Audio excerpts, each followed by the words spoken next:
খবর 24 সাথে আপনাকে স্বাগত। নতুন নতুন খবর জানার জন্য আমাদের চ্যানেলে চোখ রাখুন।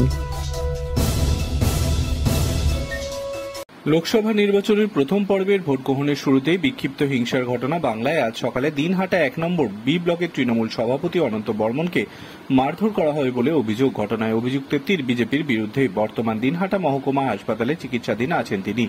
আহত তৃণমূল নেতাকে দেখতে হাসপাতালে যান রাজ্যের মন্ত্রী তথা তৃণমূলের দাপটের নেতা উদয়ন গুহ। হাসপাতাল থেকে নির্বাচন কমিশন এবং পুলিশের বিরুদ্ধে ক্ষোভ প্রকাশ করতে থাকেন মন্ত্রী। এদিকে অপর এক ঘটনায় কোচবিহারের দেবচড়াই গ্রাম পঞ্চায়েতে 8/261 নম্বর বুথে তৃণমূল বিজেপির সংঘর্ষ ঘটে গত রাতে। এতে আহত হন একাধিক। আহতদের তুফানগঞ্জ হাসপাতালে ভর্তি করা হয়েছে। এদিন ভোটের দিনও সকাল থেকে কোচবিহারে উত্তেজনা তৈরি হয়। কোচবিহার জেনকিন স্কুলে বুথে উত্তেজনা দেখা গেল। সকাল সকাল অভিযুক্তদের নির্বাচনী বিধি ভঙ্গ করে বুথের 100 মিটারের মধ্যে মুখ্যমন্ত্রীর ছবি ও তৃণমূলের পতাকা লাগানোর অভিযোগ করা হয়েছে। এই বিষয়ে প্রিসাইডিং অফিসারের কাছে অভিযোগ জানিয়েছে বিজেপি। এরপরে ছবি পতাকা সরিয়ে দেয় তৃণমূল কংগ্রেস।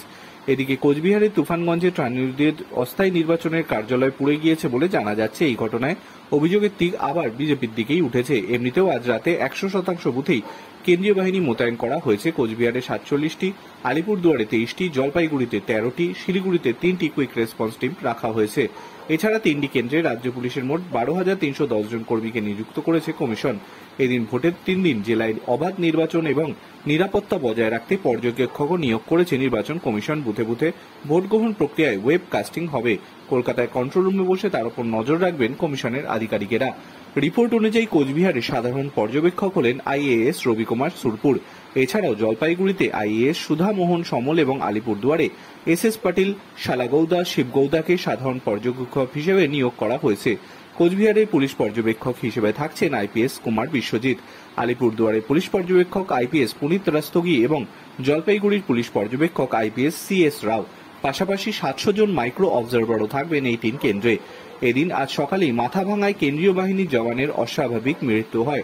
রিপোর্ট অনুযায়ী মৃত জওয়ানের নাম নীলেশ কুমার নীলু, বয়স 42 বছর। তিনি বিহারের বাসিন্দা। কোচবিহারের মাথাভাঙায় সিআরপিএফ জওয়ানের রহস্যজনক মৃত্যু নিয়ে পুলিশ জানাচ্ছে, ভোট কেন্দ্রেই অসুস্থ হয়ে পড়েছিলেন নীলেশ কুমার। আচমকা নাকমুখ থেকে রক্ত বের হতে শুরু করে সেই জওয়ানের।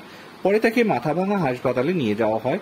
হাসপাতালে নিয়ে যাওয়ার পর তাকে মৃত বলে ঘোষণা করা হয়। তার দেহের ময়নাতদন্ত হবে বলে জানিয়েছে পুলিশ।